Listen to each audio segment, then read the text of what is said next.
કેમ છો? આજનો ટોપિક છે આપણે નવું ચેપ્ટર છે ત્રીજા નંબરનું સુરેખ પથ પર ગતિ. સુરેખ પથ પર ગતિ આ નવું ચેપ્ટર છે.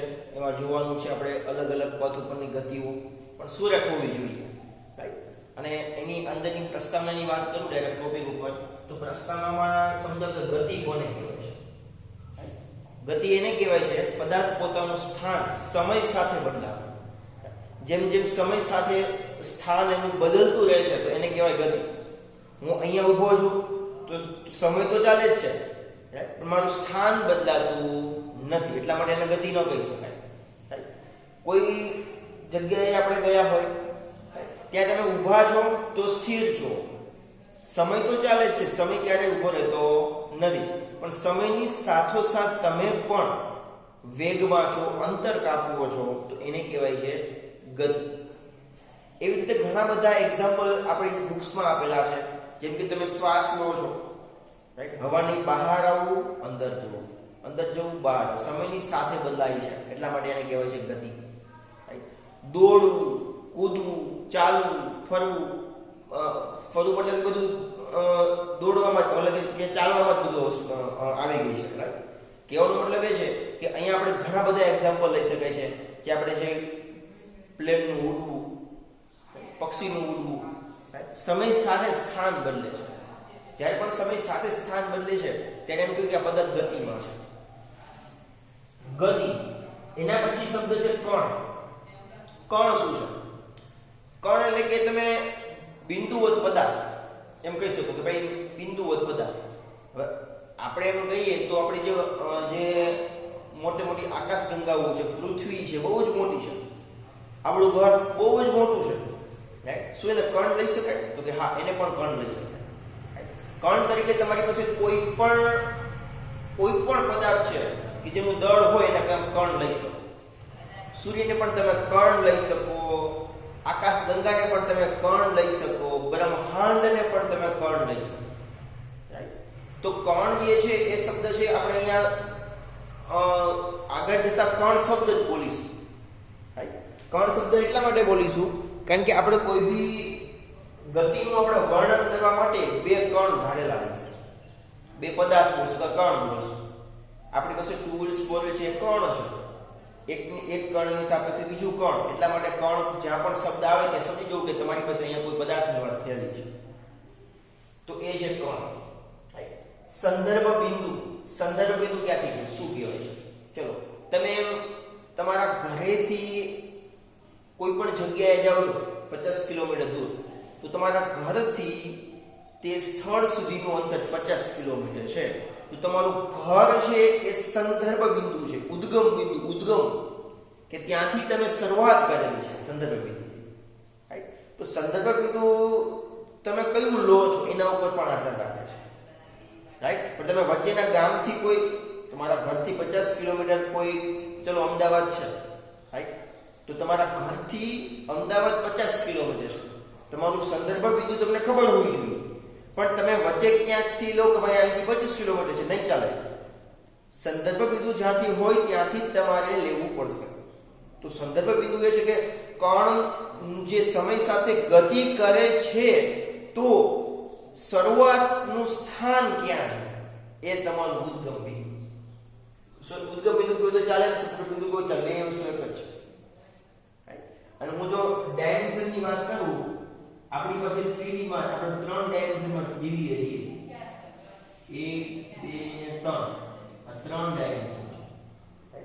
અને આપણે x કહેશું અને y કહેશું અને અહીંયા z કહેશું. આ 3 ડાયમેન્શન છે. એટલે કે અમારો ચોક છે 3 ડાયમેન્શનમાં. ડાયમેન્શન વિશે તમને હું પછી સમજાવવાનો છું, રાઈટ? તમને ડાયમેન્શન વિશે હું પછી સમજાવવાનો છું. ચલો, તો આપણે અહીંયા જોવાનું છે 3D માં તો જોઈ લીધા, જોવાનું છે આપણે, રાઈટ? મારે તમને જે સમજાવવાનું છે સંદર્ભ બિંદુ. તો x એક્સિસ, y એક્સિસ અને z એક્સિસ જ્યાં પોઈન્ટ પાસે ભેગા થઈ છે એને કહેવામાં આવે છે સંદર્ભ બિંદુ. સંદર્ભ બિંદુ આ એન ઉદ્ગમ બિંદુ પણ આપણે બોલીએ તો અહીંથી જ્યારે કોણ અહીંથી સ્ટાર્ટ થઈ કે y ડાયરેક્શનમાં x અથવા z, આ 3 ડાયરેક્શન તમને પછી સમજાવવાનું છે. નિર્દેશ ફ્રેમ, સૌથી અગત્યની વસ્તુ છે નિર્દેશ ફ્રેમ. નિર્દેશ ફેમ કોને કહેવાય છે? નિર્દેશ ફેમ એને કહેવાય છે, બરોબર, બહુ જ અગત્યનો ટોપિક છે, ઘણા બધાને કન્ફ્યુઝિંગ થાય છે, પણ નિર્દેશ ફેમ કોને કહેવાય છે, પ્રોબ્લેમ્સ થાય છે. તો નિર્દેશ ફેમ માટે આપણે સમજી લઈએ. ચલો, કોઈ કણ છે ગતિમાં છે, ઓકે. ફોર એક્ઝામ્પલ તરીકે ચાલો તમે કાર લઈને જાઓ છો, ફોર વ્હીલર લઈને તમે જાઓ છો તમે, ઓકે, તો તમે બહાર જોશો તો તમને બધા વૃક્ષ છે, લોકો છે, મકાન છે, બધા ગતિમાં દેખાશે, પણ ખરેખર તમે ગતિમાં છો. અવલોકન કોણ કરે છે? તો કે તમે અવલોકન કરો. ગાડીમાં બેઠા બેઠા અવલોકન તમે કરો છો, રાઈટ? પણ અહીંયા ધ્યાનથી સાંભળજો. બહાર કોઈ વ્યક્તિ ઉભેલો છે, એને એવું લાગશે કે કાર ગતિમાં છે, અને અંદર બેઠેલા વ્યક્તિને એવું લાગશે કે બહાર જે લોકો છે, વૃક્ષો છે, મકાનો છે, એ ગતિમાં છે. સમજો, ખાસ તમને આ અલગ લાગશે કારણ કે તમે પહેલી વાર ભણો છો, નવમા ધોરણમાં આવતું જ, પણ તમે અહીંયા હું એક્સપ્લેન કરું પહેલી વખત, રાઈટ? તો વસ્તુ શું સમજવાની? નિર્દેશ ફેમ કે અવલોકનકાર કઈ જગ્યાએથી અવલોકન કરે છે, એને નિર્દેશ ફેમ કહેવામાં આવે છે. અવલોકન કરે, જો કારમાં બેઠા બેઠા અવલોકન કરશે તો બહાર ગતિમાં હશે, અને બહારથી અવલોકન કરશે તો અંદર ગતિમાં જણાશે. ફોર એક્ઝામ્પલ, તમે અત્યારે એમ કીધું તમે અહીંયા સ્થિર છો, તમે પૃથ્વી ઉપર કેવા છો? સ્થિર, પણ તમે સ્થિર નથી. બહારથી, પૃથ્વીની બહારથી કોઈ વ્યક્તિ આપણને જોશે, અહીંયા બહારથી કોઈ વ્યક્તિ તમને જોશે તો અહીંયા તમે જે તમારું સ્થાન લઈને બેઠા છો અહીંયા, રાઈટ? તો આ પૃથ્વી ખૂબ જ આપણે ભ્રમણ કરે છે, 24 કલાકમાં એક પરિભ્રમણ પૂર્ણ કરશે. તો આપણે છીએ ગતિમાં છીએ, પણ કોની સાપેક્ષે? તો કે બહાર કોઈ વ્યક્તિ છે, કોઈ પ્લેનેટ છે, કોઈ કહેવાય છે કે ISS સ્ટેશન છે, ઇન્ટરનેશનલ સ્પેસ સ્ટેશન છે, બહાર ફરતું હોય છે, રાઈટ? ત્યાંથી જોશે તો આપણે ગતિમાં જણાવશું. પણ અહીંયા આપણી બીજાની સાપેક્ષે, મારી બાજુમાં કોઈ વ્યક્તિ ઊભો છે તો એ મને જ્યારે નિરીક્ષણ કરશે ત્યારે એની સાપેક્ષ હું સ્થિર છું, પણ હું બીજાની સામે, પૃથ્વીની બહાર કોઈ વ્યક્તિ અમને બંનેને જોવે છે તો અમે બંને કેમાં છીએ? તો કે અમે બંને ગતિમાં છીએ. ચલો, તો આપને એમ લાગે કે ભાઈ સૂર્ય છે, ચલો અહીંયા હું સૂર્ય બતાવું, ચલો આ સૂર્ય છે, ઓકે, ચલો આ સૂર્ય છે. નહીં, સૂર્ય પણ ગતિમાં છે, સૂર્ય પણ ગતિ કરશે. એ આપણે જે આકાશગંગા છે, પૃથ્વી ગતિ કરશે સૂર્યની આજુબાજુ, અને સૂર્ય અને પૃથ્વી બધા જ ગતિ કરશે આકાશગંગા. અને આકાશગંગા છે એ ઘણી બીજી બધી આકાશગંગાઓ છે, એ પણ ગતિ કરશે સમયની સાપેક્ષે. કહેવાનો મતલબ કે તમે કઈ જગ્યાએથી જુઓ છો, અવલોકન કઈ જગ્યાએથી કરે છે, એને નિર્દેશ ફેમ કહેવામાં આવે છે. તમે ટ્રેનમાં બેઠા હોય, બહારથી તમે જોવો છો કોઈને તો એ ગતિમાં હશે. બહાર બેઠેલો વ્યક્તિ તમને ટ્રેનમાં જોવે છે તો ટ્રેન ગતિમાં છે એમ કહેવાય છે. પણ હજુ એક શબ્દ કહું છું, ટ્રેનમાં બેઠેલો વ્યક્તિ અથવા કારમાં બેઠેલો વ્યક્તિ એ પોતાની જગ્યા ઉપર સ્થિર છે. બીજા બધાના ગતિમાં જો, પણ એ પોતાની જગ્યા ઉપર સ્થિર છે, બીજા ગતિમાં, કારણ કે એનું અવલોકન કારની અંદર, ટ્રેનની અંદર છે. તો નિર્દેશ ફેમ છે એ બહુ જ અગત્યની વસ્તુ છે, એ ઘણી જગ્યાઓ ઉપર આવે છે. ઘણી જગ્યાએ એક આ રીતે ગતિ કરતા હોય, આ રીતે કરતા હોય, બે અલગ અલગ દિશામાં ગતિ કરતા હોય. તો આપણે ઘણા બધા એક્ઝામ્પલ લાસ્ટમાં જોવાના છે. ત્યારે ગતિ કોની સાપેક્ષે કોની થાય? સાપેક્ષ શબ્દ. હા, જો સાપેક્ષ શબ્દ કોને કહેવાય? મેં તમને ઘણી બધી વખત સમજાવેલું છે. હું એક જ એક્ઝામ્પલ લઉં છું. મારો વજન 60 કિલો હોય અને મારી બાજુવાળાનો વજન 50 કિલો હોય, રાઈટ? તો મારા કરતા, મારી સાપેક્ષે મારી બાજુમાં ઉભેલો વ્યક્તિ છે એનો વજન છે 10 કિલો ઓછો છે. એના કરતા ઉલટું, એની સાપેક્ષે મારો વજન 10 કિલો વધારે છે. સાપેક્ષ શબ્દ આવ્યો. કોની સાપેક્ષે? કોની સાથે? તો એ સાપેક્ષ શબ્દ અલગ છે અને નિર્દેશ ફેમ અલગ છે. તો અહીંયા સાપેક્ષ શબ્દ છે હું એડ કરી દઉં છું. સાપેક્ષ, આ બધા શબ્દો યાદ રાખજો. સાપેક્ષ, ઓકે. તો નિર્દેશ ફેમ તમે સમજી ભાઈ, નિર્દેશ ફેમ હું અહીંથી અવલોકન કરું છું કોઈ વ્યક્તિનું, રાઈટ? કોઈ મકાનનું, મકાન તો સ્થિર જોવાનું છે, કોઈ બાઇકનું, કોઈ ફોર વ્હીલરનું, કોઈ સાયકલનું, સમય સાથે જે બદલાય છે તો એ ગતિમાં છે. બે સાયકલો સાથે ચાલતી હોય તો એકબીજાની સાપેક્ષે 0 છે, શૂન્ય છે. પણ ત્રીજો વ્યક્તિ બે સાયકલ વાળાને જોશું તો એ બંને ગતિમાં છે. આ વસ્તુ જો આપણે આગળ એક્ઝામ્પલમાં જોવા મળશે. સ્થાન, પથ લંબાઈ અને સ્થાનાંતર, આ ત્રણેય વસ્તુમાંથી આ બે સગા ભાઈઓ છે, સ્થાનાંતર અને પથ લંબાઈ. આના વિશે તમને ડીપમાં હું ચર્ચા હમણાં કરવાનો નથી. સ્થાન કોને કહેવાય છે? સ્થાન બહુ અગત્યની વસ્તુ છે. આપણે એમ કીધું કે ભાઈ કોણ અને સ્થાન, જો કોણ છે એ આ કોણની વાત છે. આ સ્થાન એટલે સંદર્ભ બિંદુ એ સ્થાન છે, ઉદ્ગમ બિંદુ સ્થાન છે. તમે સ્થાન ક્યું નક્કી કરો છો? તમારે માપન કરવું છે તો નિર્દેશ ફ્રેમ પેલા જોશે, પછી કોણ જોશે, પછી સંદર્ભ બિંદુ જોશે કે તમે અહીંથી આ સંદર્ભ બિંદુ છે અને આ એનું સ્થાન છે, અહીંથી તમે માપન કરો તો અહીં સુધી જવા માટે. તો સ્થાન છે તમે કઈ જગ્યા ઉપરથી, કઈ પોઝિશન ઉપરથી તમે અવલોકન કરો છો અને ત્યાંથી કઈ દિશામાં અવલોકન કરો છો, તો સ્થાન છે. સ્થાન બહુ અગત્યની વસ્તુ છે. તમે x અક્ષિસ ઉપર કઈ જગ્યા ઉપર સ્થાન તમારું 5, 10, 15, 20, 25 સેન્ટીમીટર છે. y અક્ષ ઉપર ક્યાં કઈ જગ્યા ઉપર તમારું સ્થાન છે. સ્થાન બહુ અગત્યની વસ્તુ છે. અહીંથી તમે બહાર ગામ હોય તો તમારું સ્થાન અલગ છે, એ જગ્યા ઉપર છે. ત્યાંથી તમે ઘરે આવવા માંગો છો તો તમારું સ્થાન જે છે એ કોઈ પર્ટિક્યુલર પ્લેસ ઉપર છે, કોઈ પણ સિટીમાં છે, ત્યાંથી તમે ઘરે આવવા માંગો છો. સ્થાન અગત્યનું છે કે કયા સ્થાને પેલા તમે છો, એના પછી આવશે કે તમારે કઈ દિશામાં જવું છે. એવું સુરેખ ગતિની વાત કરીએ. હવે આપણે વાત કરીએ કે આ વાત કરીએ સુરેખ ગતિ. ચલો આ જે આ એક હું ડોટ બનાવી દઉં છું આ રીતે. હું તમને હવે ડાયમેન્શન સમજાવીશ. 1D 2D 3D ડાયમેન્શન મતલબ કે પરિમાણ. રેડી? તો આને કહેવાય છે 0 પરિમાણ, શૂન્ય પરિમાણ છે. પોતાની જગ્યાએ ત્યાં સ્થિર છે, ક્યાં હલવો હોય ઉભો છો અહીંયા. તો મારું પરિમાણ છે 0, એક જ દિશામાં છે. હમણાં સમજાવ્યું છે કે તમને 1D 2D 3D શું છે. ડાયમેન્શન ને આપણે 1D બોલાય છે, 2D 3D D એટલે કે ડાયમેન્શન એટલે કે પરિમાણ. તો 1D 2D અને 3D બોલીશું. ત્રિપરિમાણ, દ્વિપરિમાણ અને એક પરિમાણ. રાઈટ? તો અહીંયા જે છે એ 0 પરિમાણ છે, 0 ડાયમેન્શન છે. હવે ધ્યાનથી સાંભળજો, એક એક્સપ્લેન કરું છું. હવે હું આ દિશામાં ચાલું છું, આ દિશામાં. રાઈટ? તો આ દિશા થઈ x દિશા. કઈ દિશા થઈ આ દિશા? x દિશા. આ દિશા x દિશા થઈ, દિશા x. હવે હું અહીંયા ઉભો છું, હું આ દિશા ચાલુ તો -x. જો જમણી બાજુ ચાલુ તો -x, ડાબી બાજુ ચાલુ તો +x. રાઈટ? બંને દિશા અલગ અલગ છે. આ છે એ સંદર્ભ બિંદુ છે. હવે તમને 1D માં એક પરિમાણ કોને કહેવાય? તમે જ્યારે એક જ દિશામાં આગળ વધો છો, એક જ દિશા, કોઈ પર્ટિક્યુલર એક દિશા, તો કે આ દિશા. આ એક પરિમાણ છે. જો આ બધું તમને ખાલી સાઈડમાં રાખું છું, અહીંયા રાખું છું. ચલો આ દિશામાં તમે આગળ વધો છો, કોઈ કોણ છે અહીંયા, કોઈ કોણ એટલે કોઈ પણ વસ્તુ લઈ શકો છો. આ એક કણ છે એ આ દિશામાં આગળ સમયની સાથે ગતિ કરે છે, સમયની સાથે સ્થાન બદલાવે. સમયની સાથે જે સ્થાન બદલાવે એને કહેવામાં આવે છે ગતિ.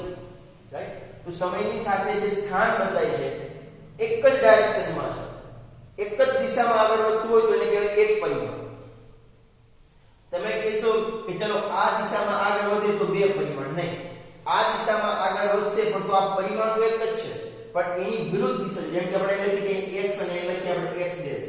અહીં આપણે કેટલું લખીએ 1 2 3 લખીએ છીએ, એટલે આપણે -1 -2 ને -3 લખીએ છીએ. રાઈટ? આ ધન ડાયરેક્શનમાં આગળ વધો છો અને આ છે એ ઋણ ડાયરેક્શનમાં આગળ વધો છો. આ એક જ d માં છે, એક d એટલે કે એક પરિમાણમાં છે. હવે તમને સમજાવું બે પરિમાણ. ચલો બે પરિમાણમાં કે ચલો તમે હવે આગળ આ દિશામાં જાઓ છો, પાછળ. હવે સમજાવું છું, તમે આ દિશામાં પણ જાઓ છો, આ દિશામાં, આ દિશામાં, અને આ એની વિરુદ્ધ દિશા છે. રાઈટ? તો આ y છે, y ડેશ છે. જો આગળ જતા હોય તો આપણે 1 2 3 કહી દઈએ, અને નીચે આવતા હોય તો -1 -2 નીચે લગાવીએ. ફરી વખત જો આ દિશામાં ચાલો તો ધન x થશે મારે અને આ દિશામાં ચાલો તો ઋણ x પાછો પોઈન્ટ પર આવી જાવ છું આ 0 છે આ છે એ સંદર્ભ બિંદુ છે કમ્પ્લીટ હવે હું આ બાજુ ચાલું તો આ દિશા થઈ ગઈ તો કે y હું આ દિશામાં ચાલું તો આ દિશા કઈ છે તો કે a માઈનસ y એટલે કે ઋણ અક્ષ તૈયાર રીતે આ બધી કિંમતો ઋણ છે પડી ગયું હવે તમને બોર્ડ નું એક્ઝામ્પલ આપું ચાલો તમે અહીંયા બોર્ડ જોઈ શકો તમે અહીંયા રાઈટ તો અહીંયા તમે ખાલી સમજ માટે તમે લઈ શકો છો કે આ ડાયરેક્શન જો x અને y આ નું સમતલ છે x અને y આ છે એ ચલો આ એક્સિસ તમે ધારી લો x છે કઈ છે આ x છે આ કઈ છે y જો તમને આ બોર્ડ નો આ ખૂણો બતાવું તમને તો આ ખૂણો જો છે આ જે કિનારી બને કે x અને y સમ x ડેશ અને y ડેશ સમતલ જો x ડેશ અને y ડેશ નીચે હોય y ડેશ આ બાજુ હોય ડાબી બાજુ આ જમણી બાજુ ના ડાબી બાજુ છે તો આને કહેવાય છે x ડેશ વસ્તુ સમજો કે અહીંયા તમે xy આ મારી પાસે બોર્ડ આપ્યું છે કે બે સમતલમાં જ છે બે પરિમાણમાં જ છે x અને y સમતલમાં છે રાઈટ x અને y એટલે કે બે પરિમાણમાં છે જો એક જ દિશામાં હોય તો મારી પાસે તમને એક વસ્તુ સમજો એક દિશાવાળી વસ્તુ સમજાવું તમને ચલો મારી પાસે એક બુક છે એક આ લોખંડનો સળિયો લો કે તમે કોઈ પણ હેન્ડલ લો તો એક જ પરિમાણમાં જો એક જ સીધું એક જ એક જ પરિમાણ છે હવે તમને દ્વિપરિમાણ સમજાવું છું ચલો આ દ્વિપરિમાણ છે જો અને આ દિશા છે અને આ દિશા છે બે દિશા છે ખાલી લંબાઈ હોય તો એક પરિમાણમાં હોય લંબાઈ અને પહોળાઈ હોય તો એ દ્વિપરિમાણમાં છે લંબાઈ પહોળાઈ અને ઊંચાઈ હોય તો એ છે ત્રિપરિમાણમાં છે બરાબર તો લંબાઈ પહોળાઈ અને ઊંચાઈ એ ત્રિપરિમાણમાં અહીંયા આપણને જોવા મળે છે તો તમને સમજાઈ ગયું છે કે 1D અને 2D કોને કહેવાય હવે 3D આપણી 4 wheels 2 wheel ચલો 2 wheel છે એ આગળ જશે પાછળ જશે ડાબી બાજુ અને જમણી બાજુ જશે પડી ગયું પણ આપણે જો પ્લેનમાં બેઠા હોય તો આપણે ઉપર પણ જઈ શકીએ અને નીચે પણ જઈ શકીએ ઉપર જશો તો એને કહેવામાં આવે છે z ડાયરેક્શન જો આ તમને મેં z આ દિશામાં છે આ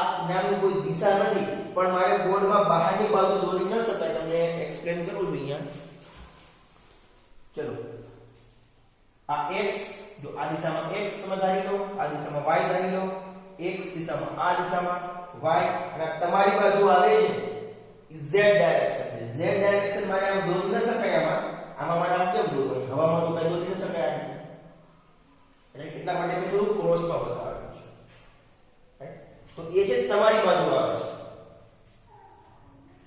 તમે આ દિશામાં જઈ શકો આ દિશામાં અને ઉપર આ ત્રણ ડાયરેક્શન છે રાઈટ તમારું જે આ ઘર જે છે એ ત્રિપરિમાણમાં છે ઘરનો એક ખૂણો છે આ ખૂણો છે રેડી તમે જોઈ લેવાનું ખૂણામાં એક આ ડાયરેક્શનમાં એક આ ડાયરેક્શનમાં એક આ ડાયરેક્શનમાં તમે જોઈ લેવાનું એક ખૂણો પકડવાનો ખૂણામાં ત્રણ ડાયરેક્શન ઉદ્ગમ બિંદુમાં ખૂણો છે એ ત્રણ ડાયરેક્શન ધરાવે છે એક ઉપરની એક સાઈડની એક નીચેની જો આ દિવાલ છે આ બીજી છે અને આ નીચેની છે તો ત્રણ ડાયરેક્શન તમારી પાસે અહીંયા આપને જોવા મળે છે કોઈ બી ખૂણો તમે x y z જોવા માંગો તો ફરી વખત સમજાવું છું કે જો આ એક્સિસ તમને દેખાય છે ને એ તમે y કીધું છે અને અહીંથી જે આમ પડે છે એને x કહીએ અને આ બાજુ છે એને z કહીએ તો ત્રિપરિમાણમાં તમને હવે ખ્યાલ આવી ગયો હશે આગળ પાછળ સાઈડમાં સામેની બાજુ પાછળની બાજુ જો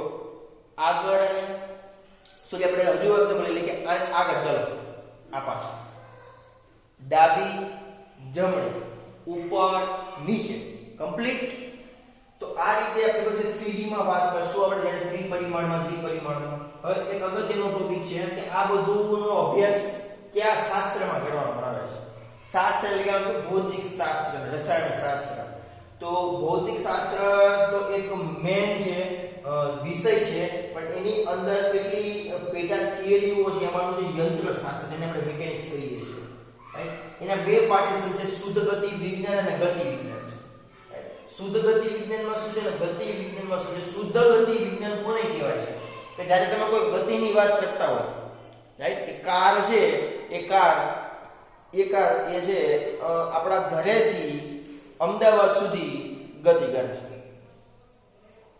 કણ ગતિ કરે છે, બસ આટલું જ. રાઈટ? કારણોની ચર્ચા કર્યા સિવાય જે ગતિ છે એના કારણની ચર્ચા કરવાની નથી કે ભાઈ 2 વ્હીલ્સ છે 4 વ્હીલ્સ છે એના ઉપર કયા બળો લાગે છે, અંદર પેટ્રોલ છે કે ડીઝલ છે, આપણે ખાલી બેઝિકલી સમજી લઈએ. તો હું પ્રેક્ટિકલી તમને સમજાવું, તમને પ્રેક્ટિકલી આપણે સમજી લઈએ બુક્સ પ્રમાણે થિયોરિટિકલ તમને સમજાવવા માટે. ચલો, કોઈ વસ્તુ ગતિમાં છે, કોઈ વસ્તુ ગતિમાં છે તો એ શાના કારણે છે, એના ઉપર બળ કોણ લગાડે છે, નીચે ઘર્ષણ બળ કેટલું લાગે છે, એનો વેગ કેટલો છે, એનો પ્રવેગ કેટલો છે, જે ગતિમાં છે એનું દળ કેટલું છે, એ કારણોની ચર્ચા કરવાની નથી. શુદ્ધ ગતિ વિજ્ઞાનમાં એની ગતિના કારણોની ચર્ચા કર્યા સિવાય એના કારણોની ચર્ચા કરવાની નથી. પણ ગતિ વિજ્ઞાનમાં તેના કારણોની ચર્ચા કરવામાં આવે છે. ગતિ વિજ્ઞાન છે, રાઈટ? આને કહેવાય છે કાઇનેમેટિક અને આને કહેવાય છે ડાયનેમિક. કાઇનેમેટિક્સ એમાં મેથેમેટિક્સ, કાઇનેમેટિક્સ અને ડાયનેમેટિક્સ. તો અહીંયા કારણોની ચર્ચા કરવામાં આવે છે. ગતિ વિજ્ઞાનમાં એના કારણો, એનો પ્રવેગ કેટલો, વેગ કેટલો, માસ કેટલો, કઈ દિશામાં જશે, કેટલું ઘર્ષણ બળ લાગે છે, કેટલો અવરોધ લાગે છે, રાઈટ? એ બધાની ચર્ચા કરે ને પછી ગતિમાં આવે છે. તો એના ગતિની ચર્ચા એમાં કરવામાં બધી વસ્તુ લખવાની, ફોર્મ્યુલા લખવાના, રેડી? કે ઘર્ષણ બળ અવરોધ કરતા પરિબળો કયા કયા છે, એનો વેગ કેટલો છે, એનો પ્રવેગ કેટલો છે, સપાટી કેવી છે, એનું દળ કેટલું છે, બધાની ચર્ચા કરવામાં, ગતિને રિલેટેડ બધા જ પરિબળોની ચર્ચા કરવામાં આવે છે. એ છે ગતિ વિજ્ઞાન. શુદ્ધ ગતિ વિજ્ઞાનમાં કોઈ પણ ટાઈપની ચર્ચા કરવામાં આવતી નથી. તો આપણે આમાં રહેવાનું છે. શુદ્ધ ગતિ વિજ્ઞાનમાં એના કારણોની ચર્ચા આપણે કરવાની નથી, પણ આગળના ચેપ્ટરમાં આપણે કરશું. તો શુદ્ધ ગતિ વિજ્ઞાનની આપણે ચર્ચા કરશું. આપણે આ તમને બધા જ પોઈન્ટ કમ્પ્લીટપણે સમજાઈ ગયા છે. સ્થાન, પથ લંબાઈ અને સ્થાનાંતર શું છે એ આપણે નેક્સ્ટ ટોપિકમાં ચર્ચા કરશું.